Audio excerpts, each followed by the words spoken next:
சுற்றுலா விசா மூலம் இலங்கை வந்த இந்தியர்கள் சட்டவிரோதமாக யோத நிலையம் அமைத்து இயங்கி வந்த நிலையில் 3 கைது செய்யப்பட்டுள்ளனர். பருத்தித்துறை தும்பளை வீதியில் குறித்த சட்டவிரோத யோத நிலையம் இயங்கி வந்துள்ளது. இந்த நிலையத்தினை இந்தியாவின் பெங்களூர் இந்தியவாசிகள் 3 நடத்தி வந்துள்ளனர்.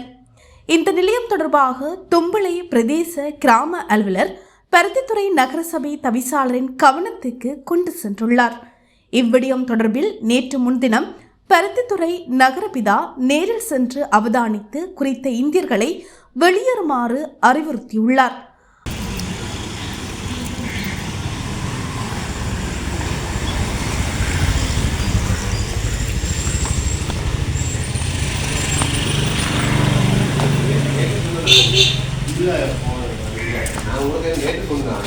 படமெல்லாம் எடுத்துக்கலாம்.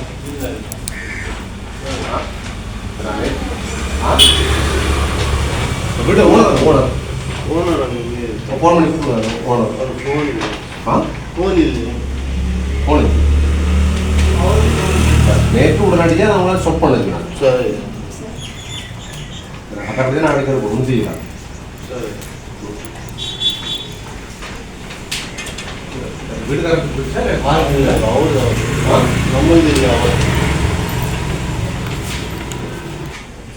எடுக்கணும். சரி பிரச்சனை இல்லை. இதே மாதிரி வேறு இடத்துல போய் இருந்து செய்யக்கூடாது. நீங்கள் டீட்டெயில் எல்லாம் பதிஞ்சு கொண்டு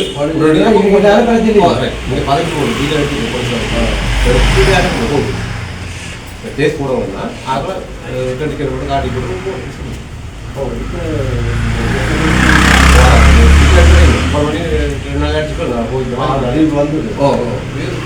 தெரியும் சேர்மன் தெரியும். சரி இப்போ எங்கே போய்க்கலாம்? இங்கே ஜாப்மாக்கு போயிட்டாங்க. எதுனா சரி பிரச்சனை இல்லை தான். இப்போ போயிட்டு எந்த இடத்துல நீங்கள் இப்போ செய்யாதீங்க. சரி சட்டப்பூர்வமாக செய்யுங்க. இதே இதுதான் அப்புறம் வேறு இடத்துல போய் செய்ய போயிடும். இல்லை இல்லை சார் நீங்கள் இந்தியா போறீங்களா? திரும்பி வர வேண்டாம். திரும்பி வரணும் பிரச்சனை இல்லை. இங்கே வர மாட்டேன். வேறு இடத்துல இப்படி போய் நின்றாங்க. இல்லை கேஸ் ஆகிடும். இப்போ உள்ளவங்க அரசு பண்ணிட்டால் கோர்ட்டுக்கு கொடுக்க வேண்டிய கட்டம்.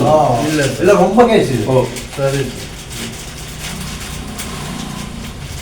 ஆனாலும் நேற்று யோத நிலையம் இயங்கி வந்ததை அடுத்து நகரபிதா வின்சென்ட் டி டக்ளஸ் போல் பருத்தித்துறை போலீசாருக்கு தகவல் வழங்கியதை அடுத்து சம்பவ இடத்திற்கு விரைந்த போலீசார் இந்திய பிரஜைகளின் கடவுச்சீட்டை பரிசோதனை செய்த போது குறித்த 3 சுற்றுலா விசாவில் நாட்டிற்கு வந்துள்ளமை தெரிய வந்தது. இதையடுத்து சட்டவிரோத யோத நிலையம் அமைத்து இயக்கி வந்த 3 இந்திய பிரஜைகளையும் போலீசார் கைது செய்துள்ளனர்.